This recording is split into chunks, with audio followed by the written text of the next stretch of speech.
வணக்கம். ஒரு விழிப்புணர்வு செய்தி. நாம் சில இடங்கள்ல காட்டுகளில் இருப்போம். பூதான் கடித்து விட்டால் என்ன செய்வது? மருத்துவமனை அருகில் இல்லை. உடனே நாம் என்ன செய்வது? மருத்துவமனை அருகில் இருந்தால் ஓடி சென்று டிடி போட்டோ அதுக்குள்ள மருந்து பார்த்து செஞ்சு விடலாம். மருத்துவமனை தூரமாக இருக்கிறது.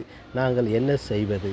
அப்படி என்று நிறைய பேரை கேள்வி கேட்டிருக்கிறாங்க. அதுக்கு என்ன செய்யலாம்?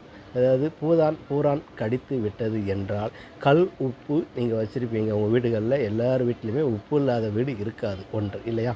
அந்த கல் உப்பை தண்ணீரில் கரைத்து கடிப்பட்ட இடத்தில் நன்றாக கழுவவும். கல் உப்பை எடுத்து தண்ணியில் கரைச்சி நன்றாக கழுக வேண்டும். அந்த கடித்த இடத்தில், அதாவது உப்பு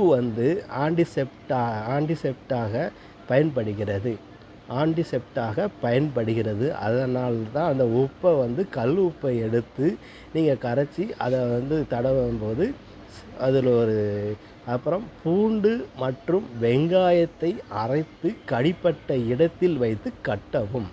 பூண்டு மற்றும் வெங்காயத்தை அரைத்து கடிப்பட்ட இடத்தில் வைத்து கட்டவும்.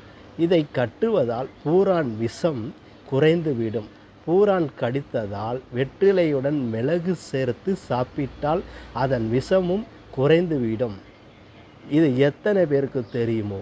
அதனால் மருத்துவமனை தூரத்தில் இருக்கிறவர்கள், காடுகளில் இருக்கிறவர்கள் இரவு நேரத்திலோ இந்த மாதிரி சூழ்நிலைகள் பூதான் கடித்து விட்டால் உடனே இதை செய்யுங்கள்.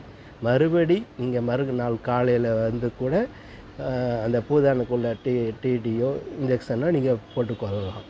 நன்றி. உங்கள் நெல்லை மாவட்டத்திலேருந்து வாசன் ரிப்போர்ட்டர் சார்பாக.